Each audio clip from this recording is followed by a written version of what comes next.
এই প্রশ্নটা আমার আপু পাঠিয়েছেন হংকং থেকে, মোহাম্মদ সিরাজুল ইসলাম। তো দক্ষিণ এশিয়ার বেশিরভাগ দেশে মানে অর্থনৈতিক অবস্থা খুবই অস্থিতিশীল। তো আগামীকাল কি হতে যাচ্ছে এটা আমরা ঠিক মতো বলতে পারি না আজকে। তো এই অবস্থায় কি বীমা করানো যায়, এ সম্পর্কে যদি হুজুর কিছু বলেন। Huzur, his father sent this question from Hong Kong. So he says the economical condition of South Asia is very, very unstable. So nobody knows what tomorrow will bring for somebody. So in this situation, can we go for insurance? Insurance Yes. is sometimes necessary. Third-party insurance in the cars, etc. And sometimes is not that necessary, but it is for the advantage of the person to get insured, because the laws of insurance are not always against Islam.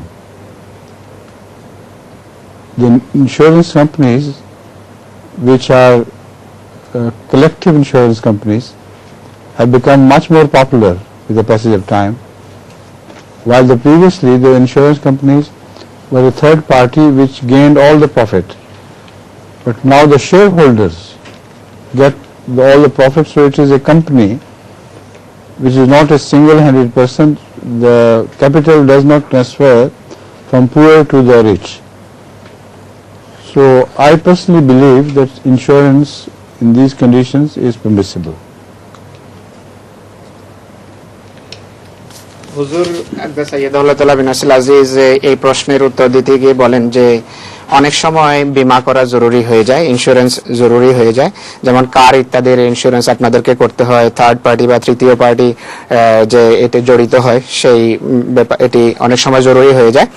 হুজুর বলছেন যে insurance বা বীমা সব সময় আমি ইসলাম বিরোধী মনে করি না। ইতিপূর্বে অবশ্য রীতি ছিল যে একটি বিশেষ বীমার একটা দিক টাকাকে নিজেদের হাতে পুঞ্জীভূত করতে, একত্রিত করত, কিন্তু এখন আর সেই অবস্থা নেই। এখন টাকার বিতরণ এবং বিভাজন অনেকটা বেড়ে গেছে।